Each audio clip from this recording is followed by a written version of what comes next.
Friends, ഈ വീഡിയോയിൽ നമ്മൾ നോക്കാൻ പോകുന്നത് ഫ്രീക്വൻസി റെസ്പോൺസ് അനാലിസിസ്.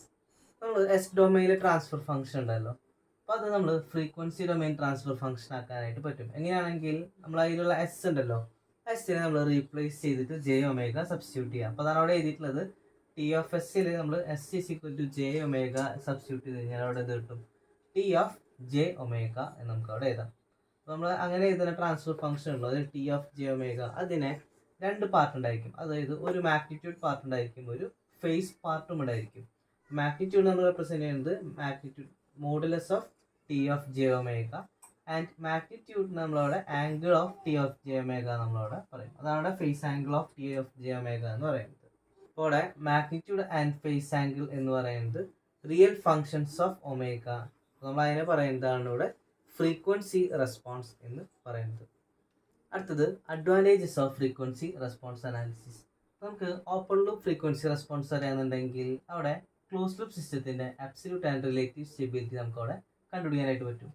ഇനി അടുത്തത് നമുക്കൊരു സ്പെസിഫൈഡ് പെർഫോമൻസിന് വേണ്ടി നമുക്കിവിടെ പാരാമീറ്റർ അഡ്ജസ്റ്റ്മെൻ്റ് ഒക്കെ ഇവിടെ പോസിബിൾ ആണ്. അപ്പോൾ നമുക്ക് ഡിസൈൻ ചെയ്യുമ്പോഴൊക്കെ എളുപ്പമായിരിക്കും.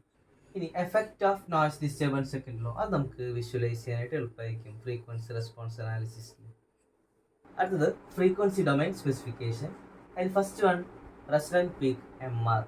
അപ്പോൾ റെസൊണന്റ് പീക്ക് എന്ന് പറഞ്ഞു കഴിഞ്ഞാൽ maximum value of magnitude of close loop transfer function. അത് ക്ലോസ് ലൂപ്പ് ട്രാൻസ്ഫർ ഫംഗ്ഷൻ ഉണ്ടല്ലോ, അതിൻ്റെ മാഗ്നിറ്റ്യൂഡിൻ്റെ മാക്സിമം വാല്യൂ നമ്മൾ പറയുന്നതാണ് അവിടെ റെസൊണന്റ് പീക്ക് എന്ന് പറയുന്നത്. അപ്പോൾ it corresponds to large overshoot in transient response. Transient response ഉണ്ടല്ലോ, അതിലെ മാക്സിമം ഓവർഷൂട്ട് ഉണ്ടല്ലോ, അതിന് കറസ്പോണ്ടിങ് ആയിട്ടാണ് ഇവിടെ റെസൊണന്റ് പീക്ക് നമുക്കിവിടെ വരാം ഫ്രീക്വൻസി ഡൊമൈനിൽ. അപ്പോൾ അതിൻ്റെ ഇക്വേഷൻ വരുന്നത് നമുക്ക് സീറ്റ ഡാമ്പിംഗ് റേഷ്യോ അറിയാമെന്നുണ്ടെങ്കിൽ MR is equal to 1/2 zeta root of 1 minus zeta square. ഇതാണ് റെസൊണന്റ് പീക്കിൻ്റെ ഇക്വേഷൻ. അടുത്തത് റെസൊണന്റ് ഫ്രീക്വൻസി ഒമേഗ ആർ. ഇപ്പോൾ റെസൊണന്റ് പീക്ക് സംഭവിക്കുന്ന ആ ഒരു ഫ്രീക്വൻസിനെ നമ്മൾ പറയുന്നതാണ് റെസൊണന്റ് ഫ്രീക്വൻസി എന്ന് പറയുന്നത്. അപ്പോൾ അത് ഇൻഡിക്കേറ്റ് ചെയ്യുന്നത് ട്രാൻസിയന്റ് റെസ്പോൺസിൻ്റെ സ്പീഡിനെയാണ് അവിടെ ഈ റെസൊണന്റ് ഫ്രീക്വൻസി ഇൻഡിക്കേറ്റ് ചെയ്യുന്നത്. അപ്പോൾ ഒമേഗ ആർ അതിൻ്റെ ഇക്വേഷൻ വരുന്നത് എന്തായിരുന്നു? Undamped natural frequency omega N അറിയാമെന്നുണ്ടെങ്കിൽ omega N root of 1 minus 2 zeta square. അതാണ് അവിടെ റെസൊണന്റ് ഫ്രീക്വൻസി എന്ന് പറയുന്നത്. അടുത്തത് ബാൻഡ് വിഡ്ത്ത് ഒമേഗ ബി. നമുക്ക് ഒരു സിസ്റ്റത്തിൻ്റെ നോർമലൈസ്ഡ് ഗെയിൻ ഉണ്ടല്ലോ, അത് -3 dB വരുന്ന റേഞ്ച് ഓഫ് ഫ്രീക്വൻസീസ് നമ്മൾ പറയുന്നതാണ് അവിടെ ബാൻഡ് വിഡ്ത്ത് എന്ന് പറയുന്നത്. അതോടെ എഴുതിയിട്ടുള്ളത് range of frequencies for which the normalised gain of the system is -3 dB. അപ്പോൾ ആ സമയത്തുള്ള ഫ്രീക്വൻസി, അതായത് -3 dB പോയിന്റ് കറസ്പോണ്ടിങ് ആയിട്ടുള്ള ഫ്രീക്വൻസി നമ്മൾ പറയുന്നതാണ് അവിടെ കട്ട് ഓഫ് ഫ്രീക്വൻസി എന്ന് പറയുന്നത്.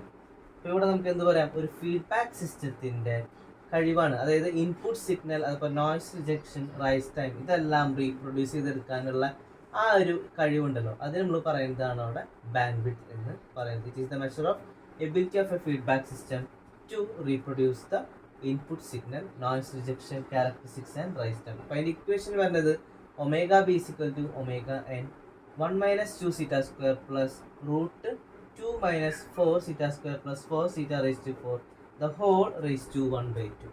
ഇതാണ് ഒമേഗ ബി എന്ന് പറയുന്നത്. അടുത്തത് gain margin KG. Gain margin എന്ന് പറഞ്ഞു കഴിഞ്ഞാൽ the value of gain to be added to the system. ഒരു സിസ്റ്റത്തിലേക്ക് എത്രത്തോളം ഗെയിൻ ആണോ നമ്മളവിടെ ആഡ് ചെയ്യേണ്ടത് to bring the system to the verge of instability. എന്ന് പറയുമ്പോൾ ഒരു സിസ്റ്റം അൺസ്റ്റേബിൾ ആവണേക്കാൾ മുമ്പ് നമ്മൾ എത്രത്തോളം ഗെയിൻ ആണോ അവിടെ ആഡ് ചെയ്യാനായിട്ട് പറ്റുക, അതിന് പറയുന്നതാണ് നമ്മളവിടെ ഗെയിൻ മാർജിൻ KG എന്ന് പറയുന്നത്. ഇപ്പോൾ KG എന്ന് പറഞ്ഞു കഴിഞ്ഞാൽ modulus of 1/G of J omega PC. അതിൽ ഒമേഗ PC എന്ന് പറഞ്ഞു കഴിഞ്ഞാൽ ഫേസ് ക്രോസ് ഓവർ ഫ്രീക്വൻസി ആണ്. ഇപ്പോൾ KG ഇൻ dB എന്ന് പറഞ്ഞു കഴിഞ്ഞാൽ നമുക്ക് ഡെസിബലിലേക്ക് ആക്കാൻ വേണ്ടി നമ്മൾ ഇതിൻ്റെ 20 log എടുത്താൽ മതി. 20 log 1/G of J omega PCയുടെ മാഗ്നിറ്റ്യൂഡ്. ഇപ്പോൾ ഫേസ് ക്രോസ് ഓവർ ഫ്രീക്വൻസി ഇതിൽ എന്തായിരുന്നു? Frequency at which the phase of open loop transfer function is 180. അതായത് ഓപ്പൺ ലൂപ്പ് ട്രാൻസ്ഫർ ഫംഗ്ഷൻ ഉണ്ടല്ലോ, അതിൻ്റെ ഫേസ് 180 ഡിഗ്രി ആവുന്ന ഫ്രീക്വൻസി നമ്മൾ പറയുന്നതാണ് അവിടെ ഫേസ് ക്രോസ് ഓവർ ഫ്രീക്വൻസി. അപ്പോൾ ഗെയിൻ മാർജിൻ എന്ന് പറയുന്നത് നമുക്ക് അവിടെ എന്ത് പറയാം?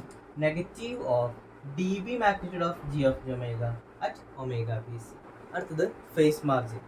അപ്പോൾ നമുക്കൊരു സിസ്റ്റം അൺസ്റ്റേബിൾ ആവണേക്കാൾ മുമ്പ് നമുക്ക് അവിടെ ആഡ് ചെയ്യാവുന്ന മാക്സിമം ഫേസ് ലാഗ് ഉണ്ടല്ലോ, അതിന് നമ്മൾ പറയുന്നതാണ് ഫേസ് മാർജിൻ എന്ന് പറയുന്നത്. അപ്പോൾ additional phase lag to be added to the system at gain cross over frequency. എന്തിനാണ്? in order to bring the system to the verge of instability.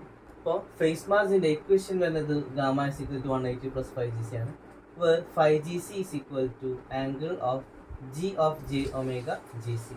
അതിൽ ഒമേഗ ജി സി ഉണ്ടല്ലോ, അതായത് ഗെയിൻ ക്രോസ് ഓവർ ഫ്രീക്വൻസി എന്ന് പറഞ്ഞു കഴിഞ്ഞാൽ frequency at which the gain of open loop transfer function is unity എന്ന് പറയുമ്പോൾ open loop transfer function ഉണ്ടല്ലോ അതിൻ്റെ ഗെയിൻ യൂണിറ്റി ആവുന്ന പോയിന്റ്. അതല്ലാന്നുണ്ടെങ്കിൽ ഡി ബി മാഗ്നിറ്റ്യൂഡ് ഉണ്ടല്ലോ അത് 0 ആവുന്ന ഫ്രീക്വൻസി, അതിനുള്ള പറയുന്നതാണ് അവിടെ ഗെയിൻ ക്രോസ് ഓവർ ഫ്രീക്വൻസി എന്ന് പറയുന്നത്. അപ്പോൾ ഫേസ് മാർജിൻ നമ്മൾ എന്ത് ചെയ്യുന്നത് അവിടെ gamma is equal to 180 plus 5GC ചെയ്താൽ മതി. അപ്പോൾ ഇതൊക്കെയാണ് ഫ്രീക്വൻസി ഡൊമൈൻ സ്പെസിഫിക്കേഷൻസ് എന്ന് പറയുന്നത്.